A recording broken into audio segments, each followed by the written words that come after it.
From the Fans Talk Podcast family at fanstalkpodcast.com, this is episode 288 of Fans Talk Pro Wrestling and was recorded live on Tuesday, October 20th, 2015. With us, as always, is Nick. Say hello, Nick. Howdy, howdy, ladies and gentlemen. And, of course, we bring back Sean from the Squared Circle of Trust. How you doing, Sean? G'day, mate. Going well. My call sign. My name is Garvin. And on this episode, we preview and predict this Sunday's WWE Hell in a Cell. We're going to run down the full card and give you our predictions. Quick shout-outs to everyone who is supporting us on Patreon, including Adam, Diva Jill, Beanbags, Renee, Paul Jordan from pwpop.com, Stuart, Sean, Steven, Blue, James Hornsby from botchspot.com, Brian, David, Michael, Brandon, and, of course, Kyle Petrano. And definitely remember, if you are on Patreon and have pledged $3 or more a month, we're going to be holding another WWE Hell in a Cell live chat starting at 7 p.m. on the Squared Circle of Trust Slack channel. So definitely join us for that. Before we get started in today's conversation, we need to take a moment to acknowledge the great support we've received by you and other members of the Squared Circle of Trust. Already named pretty much everyone that is supporting us, so continue doing that. That was very nice. But because of your help, the financial strain of hosting, distributing, and putting on the weekly podcast series like this one isn't squarely on our back. We're all shouldering the load together. And as for as little as $1 a month, you too can help us as well to keep us motivated to keep coming back. You're going to head on over to fanstalkpodcast.com right now, click the big green button, and subscribe today. Pledge $3 a month or more to access our live chats. And if you want some bonus content every month, pledge $5 a month or more. Every little bit will help. Patreon.com/fans talk. All right, guys. Once again, we have Sean and Nick with us. We're going to talk WWE Hell in a Cell. It is this Sunday, October 25th. We are previewing it tonight. But before that, we had the Go Home Raw. And I want to hear from you, what was the best part of this week's Raw? For me, it was by far that first 10 seconds of Raw when the glass shatters and Austin comes out. Because I knew there was other legends coming, but hearing that, I lost my marbles. Especially because they kind of tease the idea of Stone Cold versus Brock Lesnar at WrestleMania. So it just all gelled well. I was pretty happy with that. That was my favorite part of Raw. I wasn't really aware that there was a best part of Raw.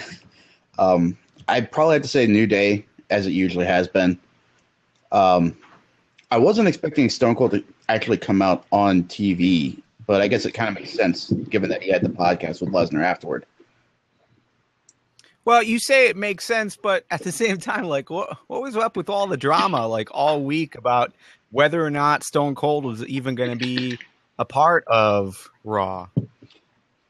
I don't know. Like, I think it's more surprising that he did show up just because he denied the fact that he was even knowledgeable of the invite to come. He played it well, but when he was out there, it seemed like he wasn't prepared, and he was so rusty being in that ring. Like, he was stuttering. He couldn't figure out his words.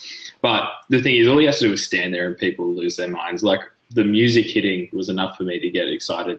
However, he didn't get the beer out, and he introduced The Undertaker, which, so much for Undertaker being a heel. He's now buddies with Steve Austin. So, I don't know. It doesn't make any sense. That sounds very much to me that it was a last-minute thing. Since he was there already for the podcast, why not trot him out to open up Raw? I mean, they're bringing out every other legend they can think of to associate with Texas or with the WWE's heyday in general. So that much makes sense to me. I said in Slack, I think it was they were going to pull out everything they could to try and get some ratings back because thanks to my research, which isn't that great, but Raw, its live ratings last week was one of the lowest it's ever done, which was 2.2 million. So that, and to go against what everyone knew was going to be a new Star Wars trailer on Monday Night Football. Football's hard enough, plus the Star Wars thing. People would brave watching football just for that trailer. So because there's such a following in that. So they, as I said on Slack, going to pull out all the stops as much as they can before a pay-per-view to get some ratings back, because I'm sure USA is not going to be comfortable at the moment. Live chat is talking about Mark Henry versus Kevin Owens. What did you guys think of that match? You go ahead, Sean. I didn't see it. I didn't last that long. Yeah, I persevered. I got through the whole show. I thought Kevin Owens, he's just awesome. He's one of the best assets. And Mark Henry, from a standard Mark Henry match, he did up his game.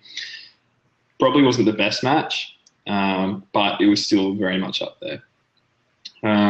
But yeah, Kevin Owens, that's the thing they say about a really good wrestler, is they make the other person look good. So I think it's very, very much, it's all on Kevin Owens being awesome as per usual. So. Yeah, I think the highlight from the live chat is just the pop-up powerbomb on Mark Henry. So yeah, if you haven't checked it out, definitely do so. For me, I thought that the powerbomb done by Ryback onto Kevin Owens was really impressive, because shell shock for me, yes, it's hard to lift someone up and then fall backwards, but a powerbomb just looks like it's such more an expression of strength. And for that, it looked awesome. It's kind of like, why don't you give Ryback like a jackknife or something, or some last ride-ish sort of powerbomb, because it just, he's the big guy. He's so ridiculously solid and muscles that go from here to everywhere. I just saw a really good idea from Ben, the Rye Bomb. Why not? That's awesome. No, that's killer. Yeah, no, I'm with you. I enjoy a good power bomb, and I think Ryback is the type of guy that would do really well with it. Actually, you know what would be really cool to see is what Jericho used to do with the 3 power bombs in a row. And then into whatever his current finisher is. I forget what that's called. The Lion Tamer?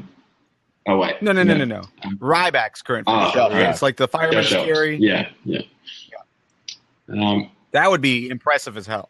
I always thought, because of the hype he was getting when he first came in, just before he feuded with Punk, and everyone was just being fed to him, that from the Goldberg chance they were going to give him the jackhammer. And that is another really good expression of strength, and it looks so good.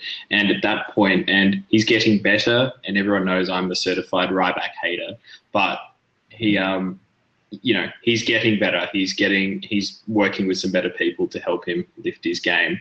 But back then, a jackhammer would have been great for his quick matches, because he was getting 2-minute matches all the time. So I don't know. I think the powerbomb, that was so good. Like, I watched it again, and it was really well done. But, they probably won't, but we will see. I don't know if Ryback's going to disappear after this pay-per-view or not, but we'll talk about that soon. Yeah, I mean, anything's better than that delayed vertical suplex where the other guy's not vertical at all. He's just resting his crotch on the side of Ryback's head. Yeah, I think out of all of the moves happening lately, the delayed vertical suplex is just not as impressive as it used to be. Lashley's been doing good stuff with it over in TNA. Every now and again, you'll get a moment where he'll falter, but other than that, Sure. he held it for a ridiculously long time, Bound for Glory. Well, what really works for Lashley is when he catches a guy off the top rope into the vertical suplex. Yeah. That's pretty badass. All right, well, this was the go-home show for WWE Hell in a Cell. Did it make you feel excited about the pay-per-view we're about to watch? Yes, but not for the reasons they've been advertising again and again and again.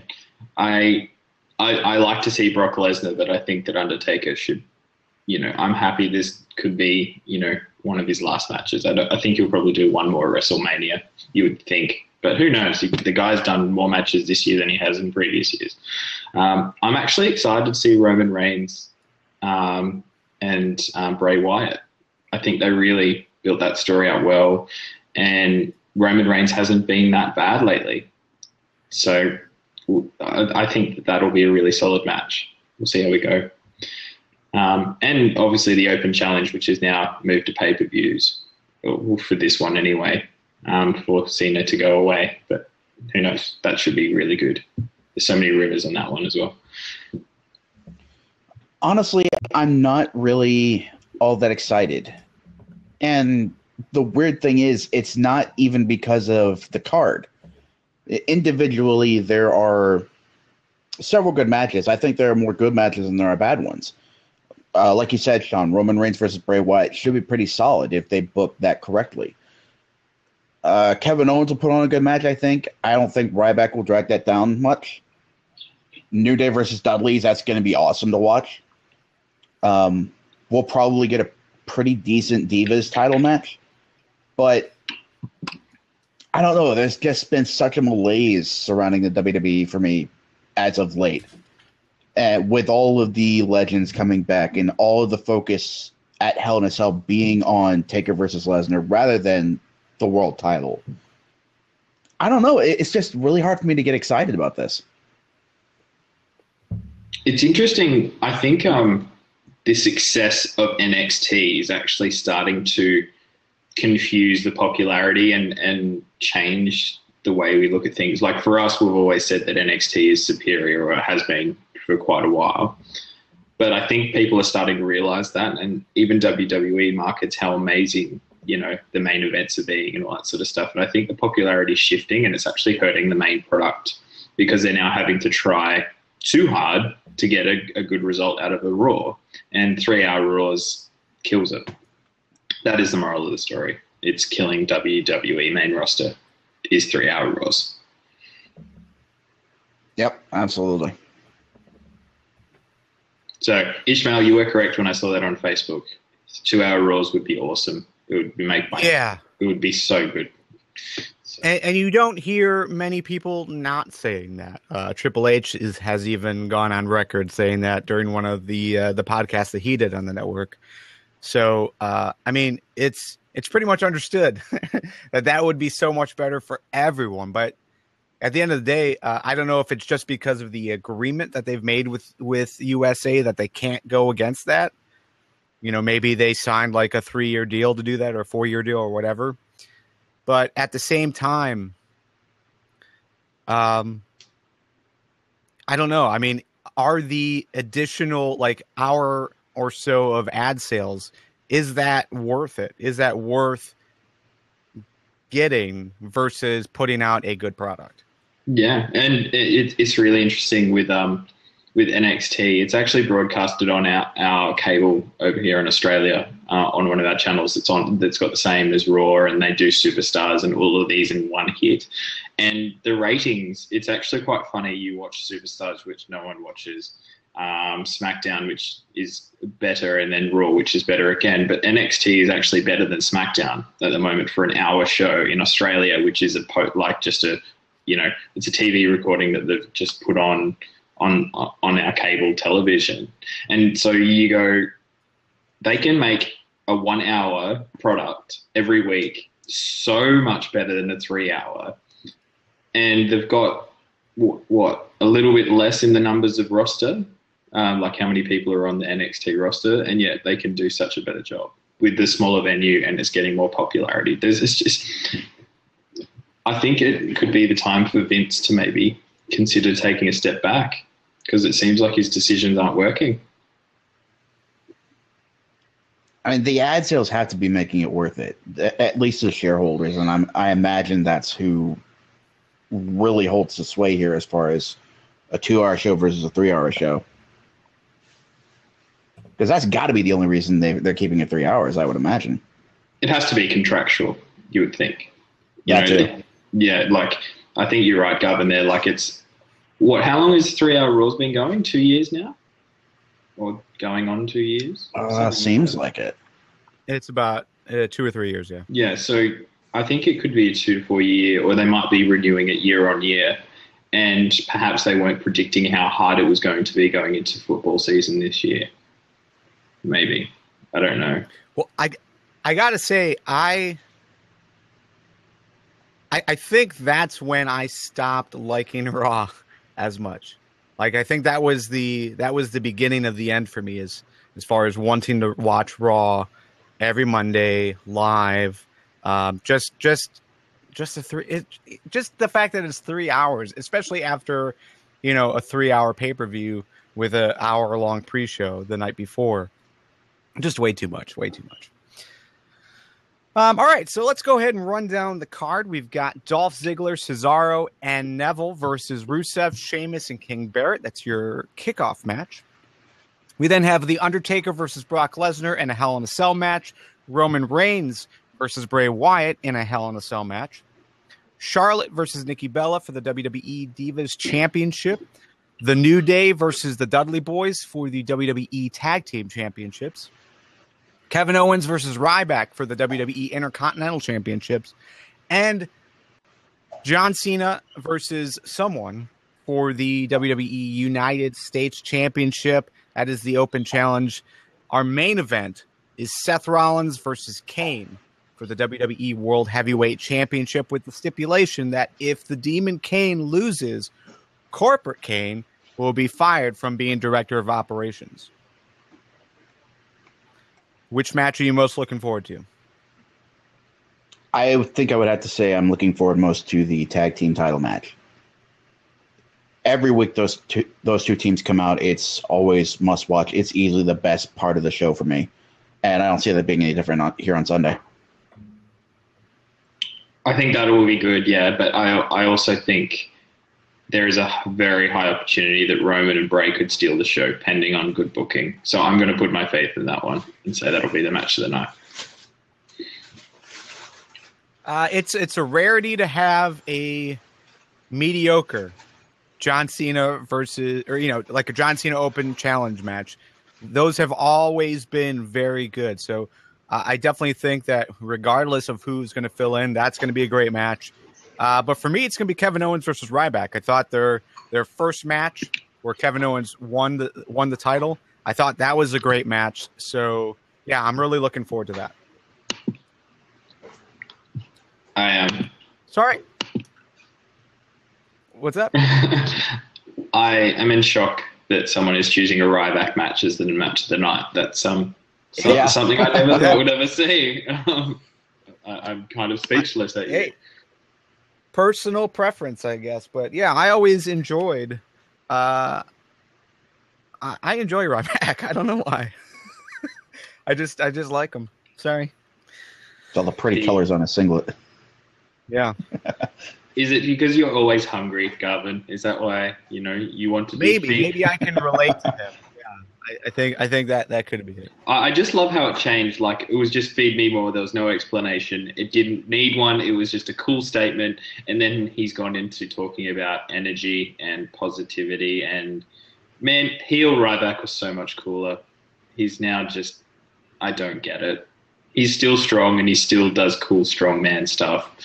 But I'm still a Ryback hater. They have ruined Ryback from what he was. How cool was he when he was strong? He barely spoke and he went to get CM Punk at Hell in a Cell 2 years ago. It was awesome. And the only reason why he lost was because of a rogue referee. It was a really fun little match for Ryback and to go Hell in a Cell. But no. Let's feed him more energy because it's like Dragon Ball Z now. Yeah, let's do that. Maybe he's trying to get a new deal with like 5 Hour Energy or something. Red Bull. All right, let's start from the kickoff match. We've got Dolph Ziggler, Cesaro, and Neville versus Rusev, Sheamus, and King Barrett. Sean, who you got? I almost fell asleep. I'm so over 6-man tags. But it's Dolph. It has to be Dolph, Cesaro, and Neville. The heels look so strong in that match on Raw. So I think for a kickoff, it'll be lots of false finishes and then down to the wire. But yeah, having Dolph, Cesaro, and Neville take it. I'm actually throwing my vote behind Rusev, Sheamus, and Barrett. Namely because I think Ziggler's going to turn. He may not stab one of his teammates in the back directly. I'm thinking he gets fed up. Maybe there's a miscommunication, and he just walks out and leaves his teammates high and dry. and Neville or Cesaro take a pin.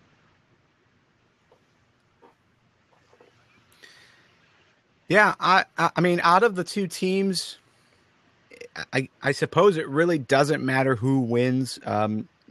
No one's story is really going anywhere after this, but I do like the team of Rusev, Sheamus, and King Barrett. I think they are definitely the stronger of the two. But Neville is a great wrestler. Cesaro is great. Ziggler is great. So I think overall this is going to be an awesome kickoff match. It's definitely going to start the event out on a high note. Absolutely. I think that the talent pool there is fantastic. I'm a massive fan of Ziggler and Cesaro. And then Neville, sadly, like since his debut, he sort of fizzed out a little bit into the background, even though he's got plenty of TV time. I think for what he is, he deserves more. And then Rusev, who's always awesome. And thank God this love triangle in the next few weeks should fizzle out and he can just be by himself and wrestle and be a badass heel. Sheamus, next. And King Barrett, who's generally good. So. Yeah, I think that's part of what we're going to get out of this six-man tag is we're going to see some storylines get shuffled around. If Ziggler does walk out, I imagine he'd be feuding with either Cesaro or Neville, and that would give one of them ample opportunity to feud with Sheamus or Barrett or even Rusev. Who knows how things could turn out from this. I'd love to see a Cesaro-Rusev feud. I think that'd be good. That'd be such a hoss fight. You wouldn't be able to understand much in the promos, but it would still be good.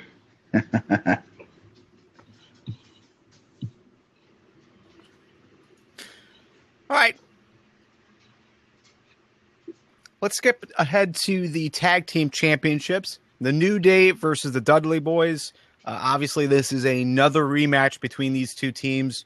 Are you less excited about this now because you've gotten it so often as of the last 2 months, or do you still think this is going to be good for both teams? I think it's going to be amazing because it's always amazing watching them go on. It's I think it's kind of like the Seth Rollins thing where they've pulled up on majorly, but they had a lot of overexposure with him. And I thought having this match go on and on and on and happen again and again, I'd get over it. But because there's so much chemistry with those guys, I'm excited and I'm going for the New Day. And if you're watching on the webcam, it's all about the unicorn. It's all about the unicorn. Yeah. Yeah, these two teams are just such fonts of creativity. Like, we haven't seen anything getting recycled. Yeah, there have been table spots throughout this feud, but they still manage to keep things fresh. And yeah, that's really impressive, especially when you compare that to what Rollins has been going through. I've enjoyed some of the stuff that Rollins and Kane have done, but it's gotten stale, and I think Rollins has been handicapped throughout. But I don't think we're going to see any of that here. I'm looking forward to this match just as much as I have this week and the previous week and the previous week. And I wouldn't say no to this continuing all the way through to TLC. I kind of doubt that's what's going to happen, but if that does, I'd be totally okay with it. Hey, I was thinking it was going to go to Survivor Series. They'll do an awesome TLC match and then a rematch. So that's why I'm saying New Day will retain, and then they might lose it at TLC because that's kind of poetic and it would make sense. That's my theory. Then have the rematch at Survivor Series.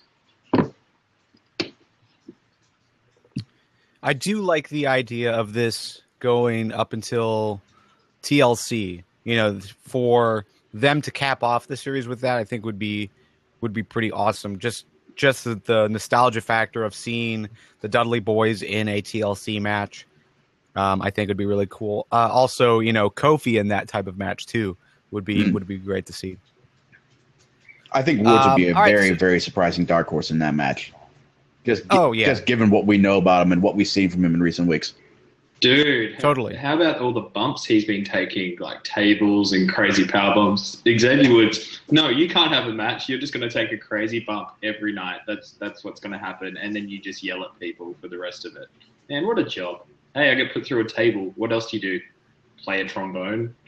That's my role. It's awesome. It's a critical role. Very, very valuable one. Cool. All right, so Nick, you're going to go with New Day. Mm-hmm. Sean, you're going to go with New Day. Yeah. I'm also going to go with New Day. Joe, who is not here with us, he did get his pick in. He went with the Dudley Boys. I wish he was here to explain why. Yeah. But it's okay. Charlotte versus Nikki Bella for the Divas Championship. Nick, what do you think about this matchup and who you got? I don't see Charlotte dropping a title this soon. There are a number of X factors that you could throw into this match. You could have Paige interfere.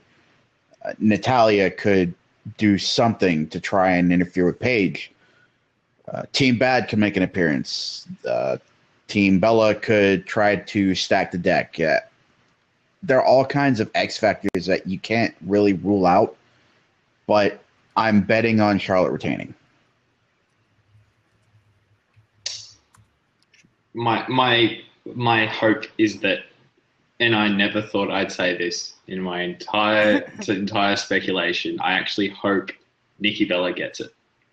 Simply because it's going to open up the door for what everyone wants, which is for Sasha Banks to get on that title and then turn into exactly what she was in NXT.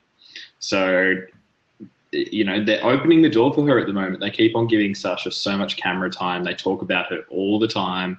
And she's always a lot better than Charlotte. Wouldn't you want to have the best talent out there leading the charge? So for that to happen, I don't see, because Sasha Banks is now she's a babyface now. Everyone loves her. Get her with that title, get her in the chase, and then she can do something horrible. So go Nikki Bella. Yep, I said it. It's an interesting thought. At the same time, what made Sasha so great was just that climb and that chase versus Charlotte for the title. So I don't know what would be better, just to do, have Sasha go over Avella. To me, that's not a great story, but that might be better suited for the current WWE audience that is not, watching NXT every week. But I don't know. I think that the better matchup and the better story is Charlotte versus Sasha. But the way they've set it up, that we've got two sets of heels. You've got two main heels, Nikki Bella, and Paige is very heelish, and I think that's why Nikki Bella is going to win. It's going to be a Paige thing. But I just want Sasha to be back in the picture instead of just being talked about, and then she gets given tag matches. Give her a singles match against Becky Lynch, and just let them go nuts for 20 minutes on Raw, and I will be ecstatic. Give them 15 minutes even. That would be amazing. But no, we get these crappy things with Brie Bella, who probably did the most influential thing she's done on WWE for ages, which was last week, standing up on the table and badly yelling, "We want Sasha," and made an influence. But no, I think they need to give Sasha something that's actually worth it, because right now, I think for her and for Becky Lynch, they'd be thinking, yeah, I want to go back to NXT. I was getting a lot more time and a lot more stuff going on, instead of them sitting around on the sidelines watching the old roster do the same old thing. See, I don't disagree with you about Sasha Banks absolutely needing to be at least title picture adjacent. But I'm with Garvin. I think you can do that just as easily, if not more so, with Sasha versus Charlotte. Because, yeah, the crowd loves Sasha, and they keep chanting, "We want Sasha." But I don't necessarily consider her to be a face, because whenever she's got a moment alone and, she pulls out the wrestler taunt, who's the baddest? And it's not exactly like the Bellas are being treated as heels either. They're doing heelish things, but there are still huge swaths of the crowd that cheer for them whenever they come out. Commentary can't decide whether to treat them as heel or face. I think just given the history between Sasha and Charlotte, and, there is the prestige of the Flair name behind her, I think you could get a lot more out of Sasha versus Charlotte than Sasha versus Nikki.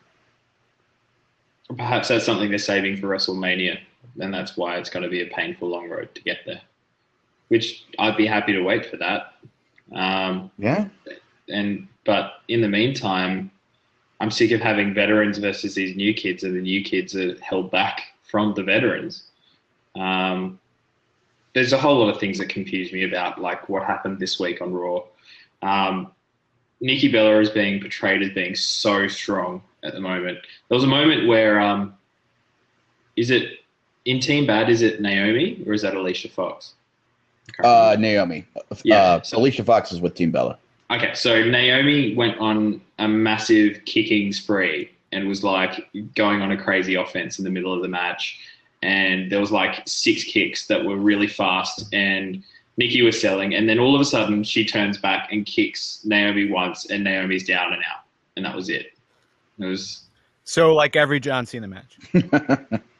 Yeah, exactly. I wonder where she gets that from.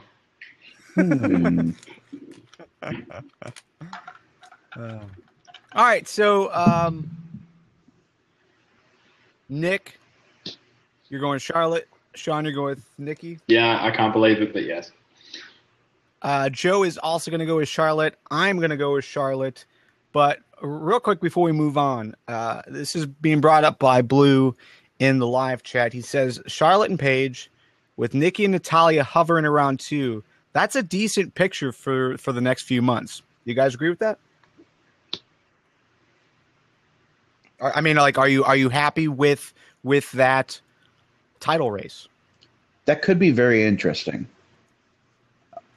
I don't necessarily. Well, yeah, for sure. Paige and Charlotte have a lot of beef. Paige and Natalya have a lot of anger issues between them. Nikki very clearly wants the title back. Yeah, you could have a very interesting picture between the 4 of them. I just want Paige to go back to being good. She had such a long period there where she couldn't really shine before the Divas Revolution, shall we say. So I'd really like that. I'd like to see more time again, because at the moment it's just quick fix.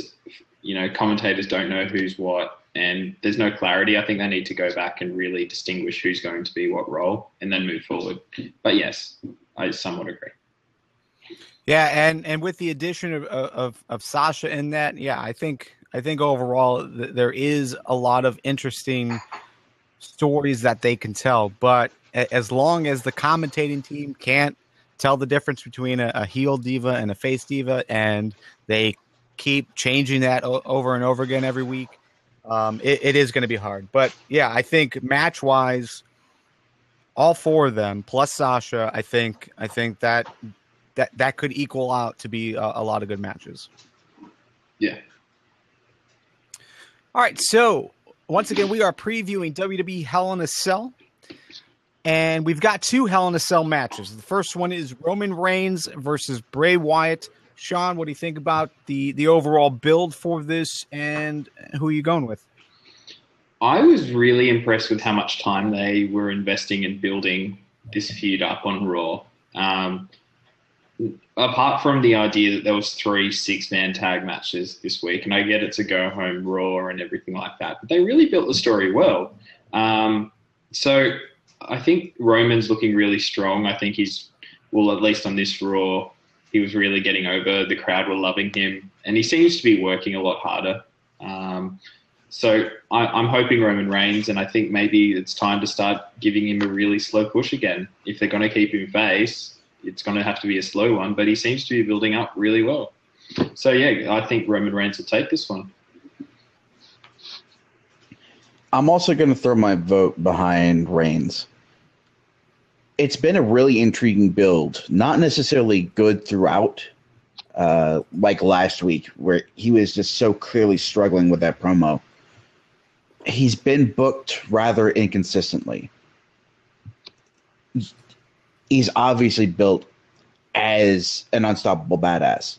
His offense, his look, his good promos are all geared towards that. But they keep throwing in these little elements of making him likable, making him a family man, trying to PG him, for lack of a better term. And it's just not working. Nobody's buying it. He's obviously not comfortable with it. And it just keeps setting him back. Regardless of that, I think it's been more positive than negative. And I think Bray Wyatt has been a magnificent foil for him. Bringing out that anger, that rage that Reigns very clearly needs in order to run well. And yeah, I'm thinking this is going to be one of the better matches of the night. I hope so. I think that we're overdue for a really awesome Hell in a Cell match. I was trying to think what was the last awesome Hell in a Cell match. And I'd have to go back a while. And it would be WrestleMania 27 or 8, where it was Undertaker versus Triple H. I think was the last awesome Hell in a Cell match. Everything since then's been okay. Someone prove me wrong with that, but I think that's the last time it was awesome. I think if they'd actually let it end properly, I think Rollins versus Ambrose would have been right up there. But that ghost hologram thing was so stupid.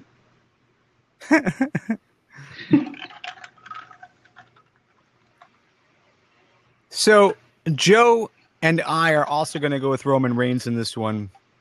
But I almost feel bad about it just because of the fact that it's once again Bray Wyatt in what could be seen as a halfway decent story.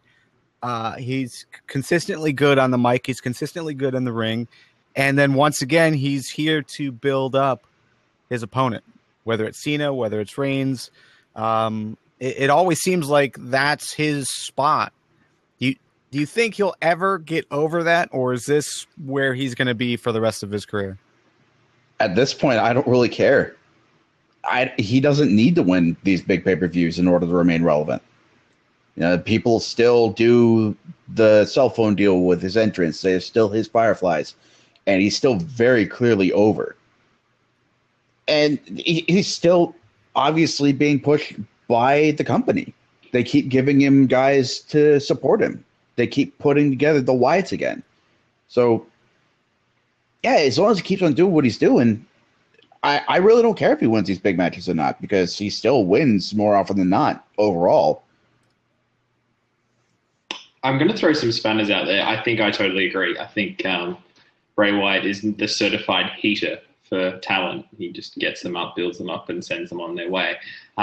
However, we've now got a 4-person faction, which there's absolute frustration about having Eric Rowan come back completely unannounced, and there was no hype behind it at all, and that made me sad. But we're now setting up for Survivor Series with a team for the elimination match. That's 4 people. Ooh. And now Luke Harper has disappeared, which who knows why that's for, but Randy Orton has disappeared. The only funny thing about it is if, and this is a big if Randy Orton was to get up with the Wyatts, he would be officially the biggest groupie, as the New Day put it, which I think was great. So, but I think that's a good setup. I think we've got a decent team, and it's not going to be Team Authority versus Team Cena again or something like that, even though that was an awesome match. But perhaps that's what we're seeing, a big team, a big faction. We haven't seen a dominating faction in ages. So since the Nexus. So we'll see. I'm excited. Yeah, and with Survivor Series right around the corner, that's all you need. All right, cool. What's your first Hell in a Cell match? Before we get to the big match, we're gonna let's jump over to Kevin Owens versus Ryback for the Intercontinental Championship. Sean, I know you hate Ryback, but you are totally pulling for him to win this match, right? Yeah, because he's the shining talent of the WWE and deserves a title. I think this one's just a nothing match. I think it'll only be 5 minutes. There's 5 to 10 minutes at the absolute most. I think most people, unless they want to just go, no, we're just going to shock the universe and take the title off for Owens. But I don't see what they'd be achieving there. Owens is going really well week by week on TV, building talent. He had a really good match last week with Kalisto. Keep that going. Keep him with the title. He's so much more dangerous and so much cooler with the title. So Ryback should go on a holiday again. Yeah, maybe you can find another book to draw inspiration from so we could stop hearing about feed me more negative energy. I'm with the consensus. Owens is going to retain. This is just an obligatory rematch that you need to get out of the way so that somebody else more interesting could step up and challenge. So, 5, maybe 7 or 8 minute match. That's all we need. Even if it's a total. I say they get at least 10 minutes. But yeah, Kevin Owens wins. I'm a big Ryback fan. Ryback rules, but I really like Kevin Owens and what he's been doing since he's debuted, and I think him holding the title is best overall for everything that we need right now. So yeah, but it should be a good match. I don't know why you guys aren't necessarily looking forward to this. I thought the match they had last month was pretty awesome. Good storytelling. I like the rake to the eyes behind the rest back. I thought that was a good paying of tribute to wrestling past. Just to see something like that again. So yeah, overall, I like this. Yeah, I don't think so. I think the rake to the eyes was cool. I will give you that. It was a cool tribute. But it's one of those things you shouldn't do very often. And what happened 2 weeks later or 3 weeks later? Dolph Ziggler did it against Cena. And he's a babyface. No, I think this match is going to not end cleanly, judging by how often Kevin Owens is running away. I think that it'll be a really, a chair shot or, it'll be called off due to what I hope we'll see, because we haven't seen it in ages, is the powerbomb into the side of the ring to Ryback. I think that's the best result, and then he goes away injured and everyone's happy. So that's my hope. That would be a really great thing to bring back, considering the rib injuries that Ryback keeps nursing. Yeah, Exactly. I think Owens would be stupid not to target his offense on that. Yeah, for sure. And, I think overall it will definitely go there. They will at least tease it if they don't actually do it. But one thing I do want to point out, I mean, we have to be clear though. Like, Dolph Ziggler raking the eyes doesn't ultimately make him a heel. I mean, HBK and Ric Flair, they were faces at certain points, but they kept that move in their repertoire. So yeah, it's like D&D. You've got your lawful group, and then you've got what's lawful but somewhat evil, Nick. What's that called? Lawful evil or lawful neutral? Is that it? Maybe lawful neutral, lawful evil. Yeah. I mean, you've got guys that might break the rules, but they're still good. But it's heelish. I think you're talking about chaotic good. But it's heelish because, probably. Baby faces will always fight to win, and they will fight with honor and whatever. And then as soon as heelish attitude comes in, they cheat to win. They find the advantage through cheating, and raking the eyes is a heelish thing. And no, I think it was just one of those things you shouldn't do all the time. And I understand that Dolph Ziggler is trying to literally become HBK, like the tights, and now he's super kicking all the time. And did he last week? I didn't see it, but I heard them saying, oh, he's doing a tribute to HBK, tuning up the band. So he's literally Next week he'll just come out and he'll be called Shawn Michaels. That's how it'll happen. He's gonna have extensions. Yeah, he'll then do the muscle pose with the fireworks and the whole lot. That's what's going to happen. Just saying. Okay. All right. So yeah, once again, we are all picking Kevin Owens. All right. John Cena Open Challenge. Right now, no one has accepted the Open Challenge. That's not going to happen until Hell in a Cell. So I guess we have two things to predict here. First is the who, and then will they win? So, Nick, let's start with you. Actually, I think considering that Cena is taking time off after this, and it's official, it's not a spoiler. Wait, what? It was official? Yeah. Yeah. He says whom?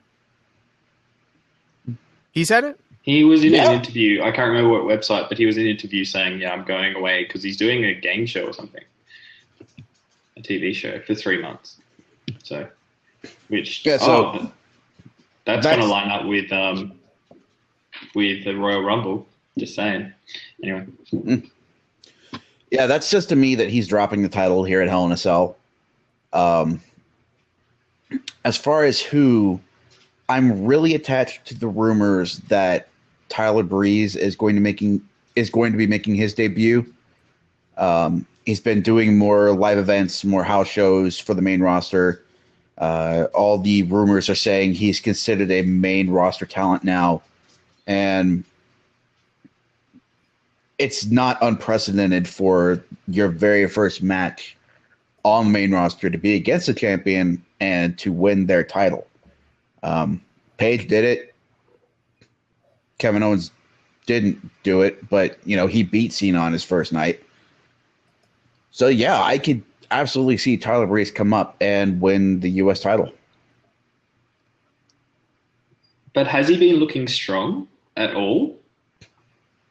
Like, he's had a couple of decent matches, and yes, I'm all for NXT talent coming up, but the only other person, and I don't know about his timing in regards to his injury, but I know he's doing appearances elsewhere. I was hoping for Sami Zayn, but I don't know how long.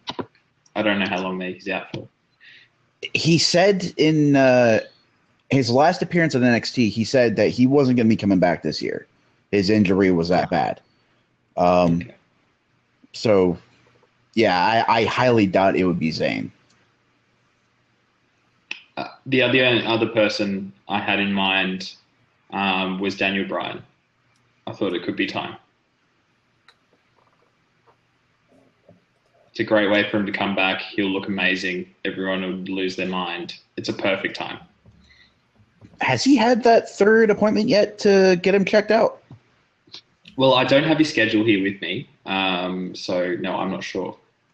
Oh, what are you doing there, man? Be prepared. I know. I'm like a hopeless lackey. Garvin's gone, by the way. We now own the show. No, I'm here. My keyboard was getting stuck. I'm trying to write down everyone's picks. Oh, okay. So yeah, I like the name Daniel Bryan. I have not heard yet, but we never heard when he was going to get that test. Yeah.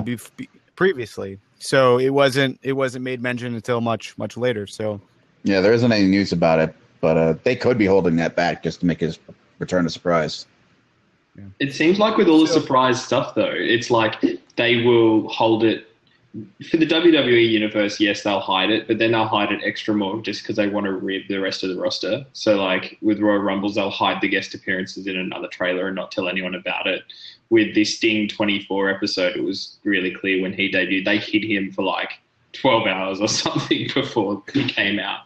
Yeah, Bubba Ray talked about that on the Jericho podcast where with his Rumble appearance, he was hiding on the bus with Boogeyman and DDP. And like Bubba Ray loves DDP, but there's only so much you can talk about yoga. And the way that DDP kept trying to show him stuff, it's like a modern day Stu Hart. He's like, here, get down there. Let me show you this. It's totally. I could imagine DDP like that. He'd just be selling his product the whole time. Anyway, I think if we haven't heard anything for a long period of time about Daniel Bryan, we haven't seen him for a period of time, we haven't heard about his injury, usually he'd update. This could be lining up. They could just be sending him dark before he comes out. Entirely possible.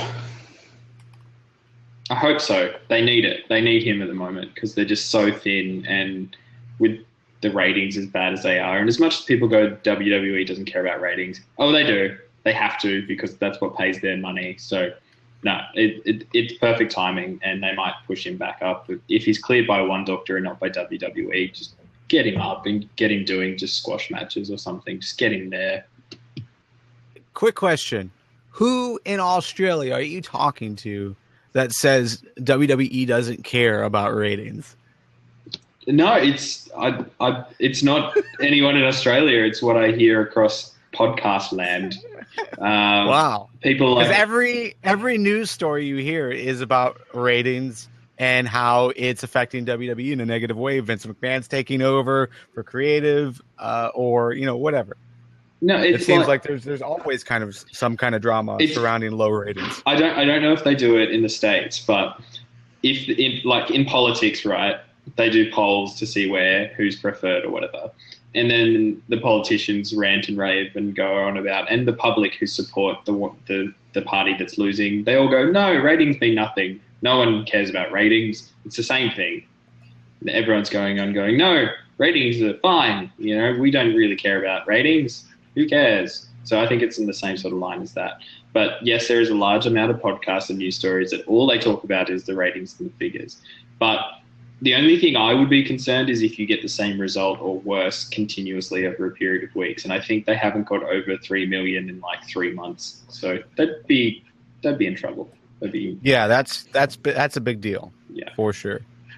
So some other names that are being thrown out in the live chat. We've got Heath Slater. He's going to make it one day.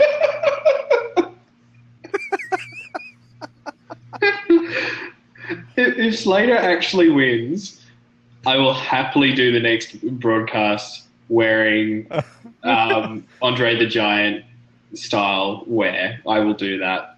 If Heath Slater comes out and wins the US title off the guy who's the most protected and strongest man in WWE, I will do that. So that's my pledge right here. What's more likely, Heath Slater or Bo Dallas? Slater. I think he's been off TV long enough that bringing him back, you could treat him as reinvented and take him a little more seriously. I just had a thought. What about Jack Swagger?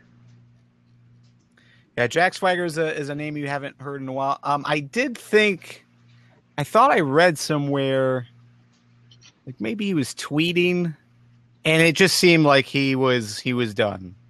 I don't think it was ever officially announced, but it seemed like he was done. It seems like he's been coming back more often because, I take this for what you will, but he's been making more appearances on the UUDD channel, but he was also a lumberjack in that Rollins versus Kane match. I think he's been doing more main event superstars matches lately. So yeah. I don't know. It seems like he's been more active. Possibly. I have a horrible one to bring up, and it makes sense, and we haven't mentioned him yet. The Miz. Miz is a good name. He never challenged for the Open Challenge on Raw. He stayed well clear of that. He could come back and go for it and cheat to win because he's a good heel. Just saying. It would be a really interesting decision. Yeah, some other names of those who are on the roster but not currently booked. You've got Darren Young and Titus O'Neil. You've got the Ascension. You've got Stardust, Sin Cara and Kalisto. I don't see any tag teams going for it. That's every single tag team, and they're trying to build up that division. So no, it can't be. No way. You've got a better chance of Slater. You've got Mandow. Is that what he's called now? Well, on the are roster, we just it's throwing Macho out jobbers' Mandow. names now? Is that what's happening in the live chat? Okay, No. I'm looking at the roster, and I'm just naming people who aren't on the show. You also have the uninjured Uso. Yeah, no, again, too reliant on the tag team. I want to go back to Sandow, right? He was so over when he was with Miz, as Mizdow. Like, everyone, I was actually enjoying watching that happen. Where is he? And the Macho Mandow is gone, I'm hoping. But You could say the same with Curtis Axel. no, well, I thought they were still doing that gimmick. But with Axel Mania, he had to disappear after what happened with Hulk. So The last time we saw Curtis Axel, it wasn't that long ago. He still had the Axelmania gimmick going on. surely not. I don't know. I hope not. But Sandow was going really well. He was performing really well, and then he disappeared. Maybe he did something horrible. I don't know. No. Big Show is another name who is not booked. Fine. Then let's just say Mark Henry as well. Mark Henry as well. Actually, you know what? Let me go back in this list. Oh, I just skipped over Mark Henry. Sorry. All right. No. Here is who I think it's going to be, and I know this has been talked about quite a bit in the live chat as well. But you've got 3 members of the New Day. The one who doesn't wrestle is going to challenge for the title. That would have to be Kofi Kingston. He's the only one that hasn't challenged for it yet. Okay, Yeah. Let's do it. No, I think that the hype is still there just for them having the tag team titles. There's no point in showering them in gold because they don't need it. The Shield got everyone with a title, like they had the tag team titles, and then Ambrose had the US title because they needed it, and it was a really good push for them. New Day don't need any gold at all to get over. So I don't think that'll happen. It has to be a singles guy. Bring a singles guy into the mix. Get something new. New Day doesn't need it, but they clearly deserve it. Because everybody else is booty. Shit. Yeah. Yeah. I got nothing.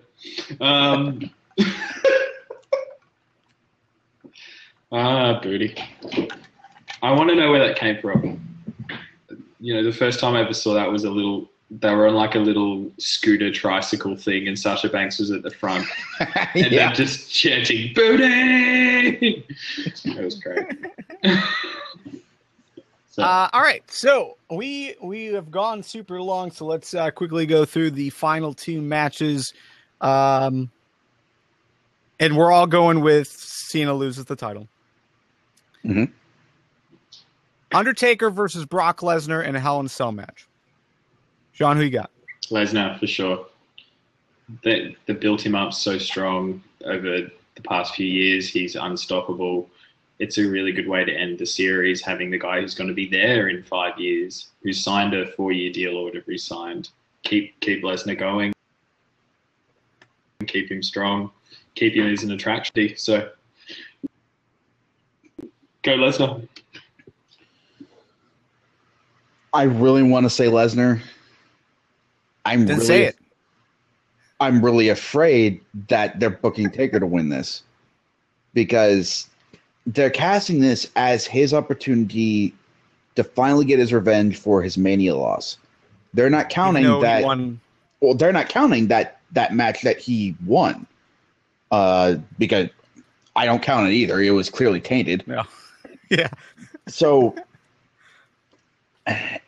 it makes me think that they want Taker to walk away with a clean win here. No, he'll win at WrestleMania. That will be his last match. I can't see it. But it's not against Lesnar. I refuse to believe it. No, it's not going to be. But the way to end the feud is you bring the shock, and it's the way they're booking this Hell in a Cell thing is like they're booking the streak. It's like this unbeatable thing. You know, it's Undertaker's thing. Undertaker has been in the most Hell in a Cells. He's the best at it. Same with WrestleMania. He's got a streak. He's 21-0, as if he's going to lose. And then, boom, he loses. But the problem is now Lesnar is looking a hell of a lot stronger than he did back when he broke the streak. So it has to be Lesnar. I can't see it happening any other way. So go Team Lesnar. Joe is also going to go with The Undertaker. But I'm going to go with Brock Lesnar as well. I think overall, if Undertaker loses this match, it is like Brock Lesnar is beating Taker at his own game. And, then it throws into question, was The Undertaker's win against Brock Lesnar just a fluke, which could lead to a four. No. I think they're calling this one the last one. They've stressed that repeatedly. Well, they also said once in a lifetime for Cena and Rock. Yes, okay, but that's a totally different correlation between the fact that I don't know if it was a stuff up, but HBK said, this will be Taker's last match. And then he goes, this is what I think will be Taker's last match. And traditionally when the big stars go out, they go out on a loss. And then there's a big handshake moment after that. They hug and then everyone cheers and everyone goes off into the sunset. The winner still looks strong. The loser still looks strong. That kind of reminds me of the end of an era match.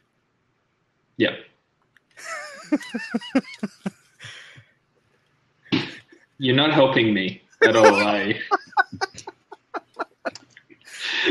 But you see, apart from the end of an era, which I don't know how they figured that mantra out. I wish I knew. How long did Triple H have off? He had 3-4 months before he faced Lesnar, I think, that year. Yeah, so that was an end of them fighting each other era. I don't know. But no, I think that it'll be epic, not to the standard of, the crazy stuff we'll probably see in the Bray Wyatt one and Roman, but it'll be all about the story, and Lesnar has to take it. Why wouldn't you have the guy who is the attraction, who is the beast, who's now said one line which he thought was funny and it's just taken off like crazy, suplex city bitch. It has to be Lesnar. If I was booking it, you'd be mad not to keep the guy who's going to be around in 5 years looking strong who beat the dead man who's been around for 25 years or 20 years or whatever it is. No, Lesnar. I'm passionate about this. See, I think that builds Lesnar too much.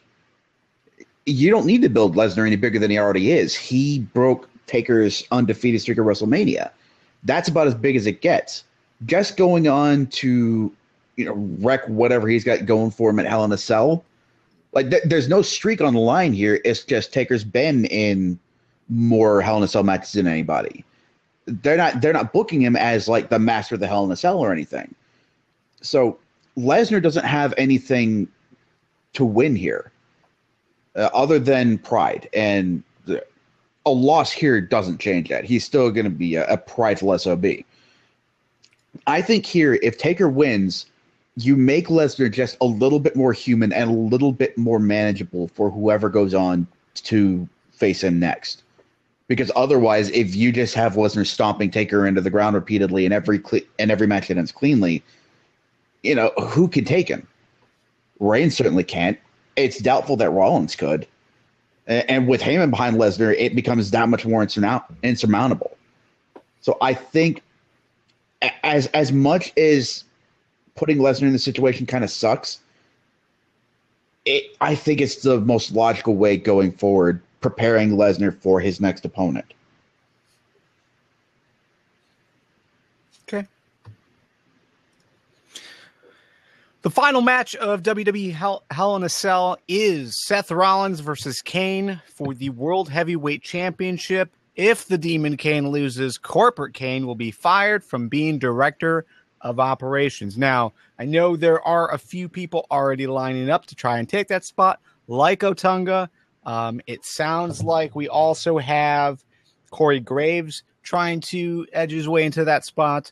But before we get into that, and we'll have another week or so to talk about that, who do you got in this match? And if Kane is fired from Director of Operations, how sad will you be? Pretty sad, because Kane is the greatest Director of Operations in the world. I mean, he has a mug that says so. And he really has been doing a lot of good work as Corporate Kane. With that said, I don't necessarily see a scenario where Rollins doesn't win and he doesn't retain.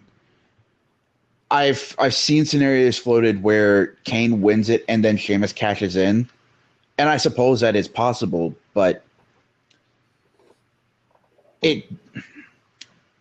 this dichotomy between Demon Kane and Corporate Kane seems like it has a short shelf life. And, you know, I really don't want Rollins to lose the title to Kane, of all people. You say that like he's a horrible wrestler, and it's like Kane's so underrated. He's awesome. Yeah, I enjoy his work, but, you know, dude's almost 50. He's 46. All right, so he's closer to 50 than he is 40. Okay, fine. I want to ask a question, though. I am fairly certain that Kane has never been a WWE champion. He's only been a World Heavyweight champion. Correct me if I'm wrong here. I think he has held the WWE title. Because they never say he's X-time WWE champion, just World Heavyweight champion. Maybe they're giving it to him. He did hold the WWF championship one time. Right. So that is in that lineage. So yeah, that if he's had that, then okay, he's definitely going to lose. But that was the only thing I could think of. Maybe they're giving him a short reign until TLC, and then Rollins wins it back. But no, Rollins is going to keep on keeping on because he's been great, and if not getting better as he goes along. His ring work seems to be stretching his muscles a bit more. And the frog splash he does is a great tribute to Eddie, and he pulls it off so well as well. Been really fond of that.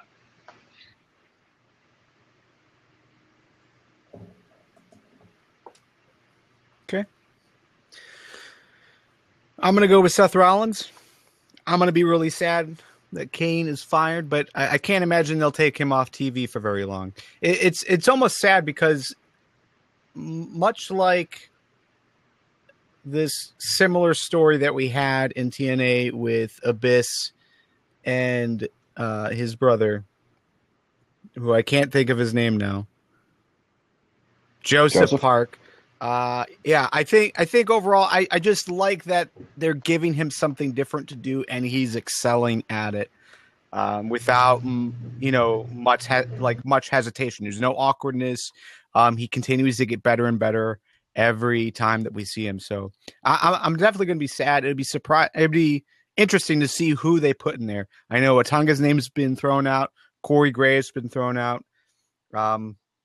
I would be okay with either of those guys, maybe even a Daniel Bryan, since they've got him. Who I've been seeing on the WWE Network even more, and who hasn't, and put their hand up, Eric Bischoff. Yeah.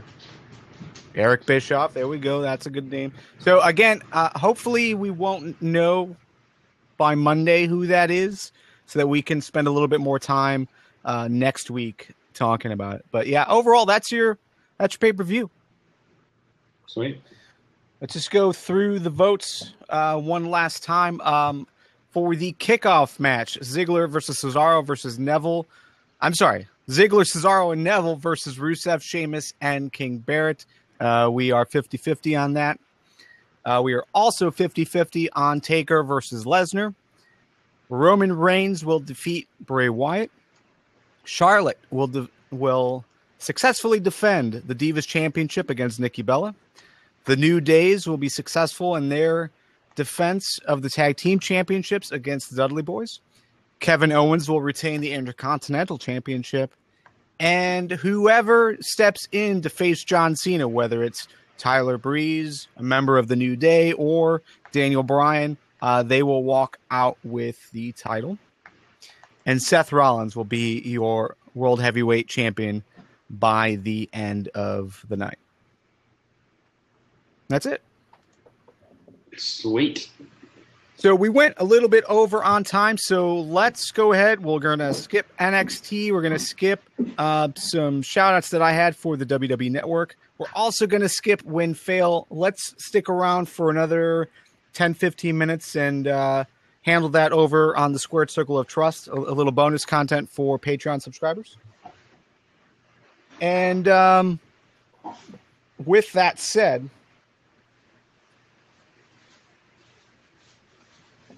just a reminder, we are just regular guys who have day jobs. We're just like you. We're here doing the podcast, talking about wrestling with our friends. But we need some help. Support the content that you love here at Fans Talk by becoming a member of the Squared Circle of Trust today. You can go to fanstalkpodcast.com, click the big green button, and pledge a cup of coffee our way. I do like Any coffee. final thoughts? Any final thoughts before we head out, guys? Nick? Nope. Sean? One of the worst recently built pay-per-views in ages, but it's still going to be good. Just a reminder to everyone that we record just about every episode of FTPW live on Tuesdays at 8 p.m. Eastern. What is that in Australian? That would be, 11 a.m. On the day after, so on Wednesdays. So there you go. You can find out more at fanstalkpodcast.com/live.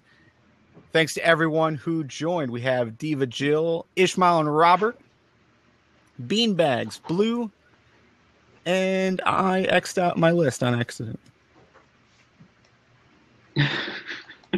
Thank you, everyone, for listening. I've been on a few times now, really enjoying it. And yeah, jump on Patreon. That's how I got involved with the community. It's worth investing a cup of coffee. If you click the number of listeners, that gets rid of the chat list. Oh, that's just for me because I'm on the app. You guys are on the website. That's right. All right. Anyways, Prometheus 37 and Acer 1337. Thank you guys so much for joining. This series, as well as the rest of the podcasts, released through fanstalkpodcast.com or supported exclusively by our Patreon subscribers. You can subscribe today for as little as $1 a month to receive early access to our content as well as exclusive content. For Nick, Sean, I'm Garvin. Thank you so much for listening. We look forward to talking with you next time. We'll see you next Tuesday. Fans Talk Pro Wrestling is part of the Fans Talk podcast family. It can be found at fanstalkprowrestling.com. The Fans Talk podcast family is a subsidiary of Tigar Creative LLC.